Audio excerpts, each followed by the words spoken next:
Sikat ni siya sa bansang Thailand. So this is what you call mango sticky rice. Di ba? English. Sa Bisaya, manggang pilit na bugas. Tama ba? Sugdan na nato ang pagluto. Basahan na lang ninyo ang ingredients. So sa kaldirong gamay, ibutang na nato ang naluto na nga pilit. Human isunod nato ang isa ka cup nga gata. Human 2 ka kutsara nga asukal. Pwede ninyo dagdagan or pwede po ninyo bawasan depende sa inyong panglasa. Human butangan nato siya gamay ng kayong asin. Human atong halu-haluon para ma-well combined gyud tong atong mga ingredients ba. Human atong takluban unya hulaton lang nato na mauga siya. Taud-tauran na po nato siya ukay kay basig mapagod or masunog ba. Human pag uga na gyud siya, ingani siya ka uga, kuhaon na dayon na nato siya sa kalayo. Human ibutang na nato siya sa laing butanganan. Kay magluto na pud tag coconut sauce. So sa atong pan magbutang na pud tag isa ka cup nga gata. 2 ka kutsara nga puti na asukal. Nya gamay lang kayong asin. Tungpud sa kutsara nga cornstarch. O kayon lang nato hangtod na maglapot siya sa hinay ra pud na kalayo. Mali day ko sa pagtimpla sa cornstarch no, dapat gibutangan na nako siya tubig daan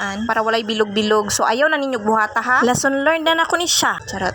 Man naluto na ang tanan. I-prepare nato ato ang luto na mangga. Piliyon nato tong tamis na mangga para perfect jud siya ba. Pag mupalito sa palengke, piliyon nato ng humot na mangga kay tamis gyud na siya, promise. Man gitoppings na nako ang coconut sauce. Pwede po nato siya utangan og sesame seeds pang toppings. So are you ready na? Maingon nako, perfect partner gyud ang mangga sa atong sticky rice. Walang to. Salamat sa pagtan-aw. Bye-bye.